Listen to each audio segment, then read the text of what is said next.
Ok, shalom peuple de Dieu. En fait, aujourd'hui j'aimerais vous parler de quelque chose qui me tient tellement à cœur. J'aimerais vous parler de la foi et du péché. Hébreux chapitre 11 verset 1, la Bible déclare: la foi c'est une ferme assurance des choses qu'on espère, une démonstration de celles qu'on ne voit pas. Alors, est-ce que aujourd'hui tu es en train d'espérer sur quelque chose? Bien tu es en train de compter sur ton intelligence, soit sur ta sagesse. Démontrer, tu sais que tu espères, bien tu es en train de démontrer ton expertise. Fais une rétrospection, une introspection sur ces sujets. Parce que nous qui avons cru en Jésus, nous devons espérer. Nous devons espérer parce que nous avons la foi. La foi exclut le doute entièrement. Si tu as la foi et tu as le moindre doute, c'est tout.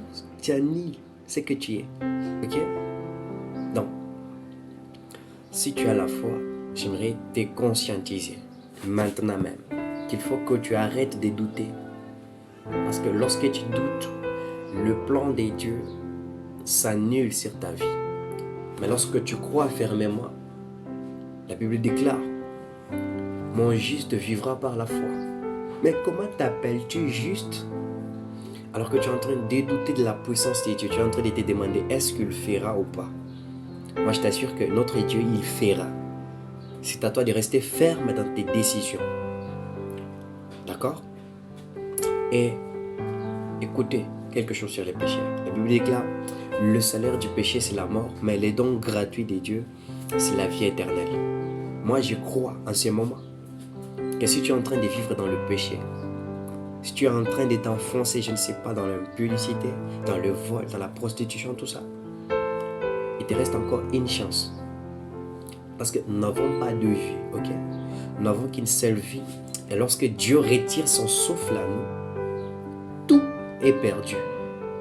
Donc toi qui vis dans le péché, toi qui te contentes jusque-là de t'amuser, de fêter et de dire qu'il y a encore du temps, je te dis, Dieu, Dieu peut décider de te prendre n'importe quand. Tu comprends? Dieu peut décider de te prendre n'importe quand. Alors, ne sois pas connecté à ce monde. Non, non, non. Nous vivons dans ce monde. Bel et bien, oui, nous vivons dans ce monde. Mais nous ne sommes pas de ce monde. Ok? Nous sommes là juste pour un temps. Je ne sais pas combien d'années Dieu t'a donné. Les autres, il les a donné 3 jours. Vous avez remarqué un bébé qui naît après 3 jours, il part. Les autres, il les a donné 20 ans. Dans les 20 ans, il y en a qui n'ont pas connu Dieu. Les autres, Dieu les a donné 90 ans. Et quelqu'un a vécu pendant 90 ans, il n'a pas connu Dieu. Vous voyez? Donc, toi, aujourd'hui, toi qui es vivant, toi qui m'écoutes, je te rassure que tu as encore de la chance. Parce que notre Dieu, il ne ment pas. Bel et bien, Jésus reviendra. Je t'assure que Dieu n'est pas un homme pour mentir, ni un fils d'homme pour se repentir. S'il a promis qu'il fera certaines choses, croyez-en, il les fera. Moi, personnellement, je n'ai pas de doute. Je sais que Dieu a choisi son peuple. Dieu a choisi certaines personnes pour les servir. Et si tu es appelé aussi à les servir, alors j'aimerais te conscientiser que Dieu reviendra. Sans doute, il reviendra. Alors, prépare ton cœur, prépare ta vie. Si tu vivais dans les péchés, commence à te repentir. Commence à arranger tes pas. Parce que tu ne sais pas lesquels des jours Dieu viendra te récupérer. Et quand il viendra te récupérer, quel bilan vas-tu lui montrer? Tu vas lui montrer combien tu avais de copines. Tu vas lui montrer combien tu avais de maisons. Tu vas lui montrer combien tu avais je ne sais quoi. Toutes ces choses-là sont passagères. Alors, concentre-toi à l'essentiel. Aie la foi en Dieu. Ne doute pas de ce que Dieu peut faire en toi. Et éloigne-toi du péché. La Bible dit, fuyez l'impudicité. Contre ces péchés-là, il faut fuir. Parce que l'impudicité peut attraper ou attirer n'importe qui. Ok? Donc, fais confiance à Dieu. Dis-lui, Seigneur, je ne veux plus retourner dans cette vie de péché, mais je veux changer. Et si tu veux changer sincèrement, Dieu t'écoute, Dieu ouvre ses bras, comme je l'ai fait, et te dit, mon fils, viens, je suis là pour toi.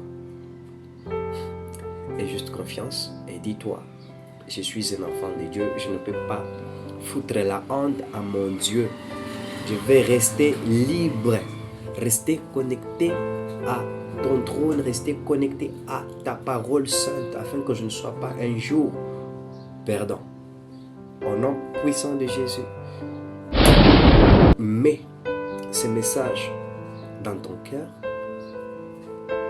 aie foi en Dieu et il ne t'abandonnera pas. D'accord? Tu vas faire cette prière avec moi, tu vas dire, Seigneur Jésus, merci d'être mort à la croix pour moi. J'abandonne ma vie, je laisse tout entre tes saintes mains, que ma vie de pécheur d'avant puisse s'éloigner, que ma vie de pécheur d'avant puisse terminer, afin que je sois libre par la puissance du Saint-Esprit. Amen. Donc toi qui as crié en ces jours au Seigneur, je dis, garde ta foi, ne laisse pas tomber Dieu, et lui aussi ne te laissera pas tomber.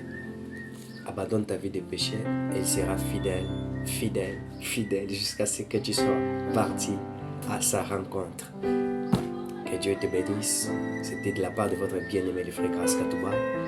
Les autres m'appellent le bien-aimé le frère Grace Ngoï. Donc je suis là pour vous fortifier, pour vous annoncer que le temps est proche. Alors préparez vos cœurs et Dieu préparera votre esprit dans la tranquillité.